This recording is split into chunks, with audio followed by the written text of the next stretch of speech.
Update naman po tayo ulit guys, no, regarding po sa non-Proto-Pro license upgrade caravan program po ni Move It po, no. So good news po ito sa mga nag-aabang po nito sa programa na ito, no. Lalong-lalo na po yung hindi po umabot sa cut-off po nung Saturday.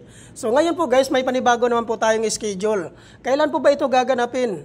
Gaganapin po ito guys sa July 5, 2025 po. Kung ikaw po ay isang non-professional driver's license holder at gustong sumali po sa programa na ito, pumunta lang po kayo sa Move It Training Facility po. So saan po ba ito matatagpuan? I-pin location nyo lang po sa inyong mga Google Map ang Grab Warehouse Marikina.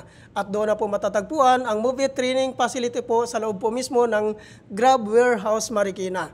So ano po ba ang mga requirements na kailangan po nating i-prepare before po tayo pumunta sa Move It Training Facility? Ang number 1 po dito na requirements guys, which is yung existing non-professional driver's license 6 months and above ang validity. Number 2, BIR tax identification number or TIN number.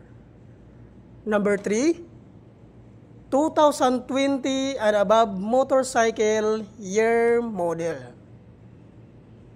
Number 4, motorcycle ORCR. Number 5, 1,000 license down payment.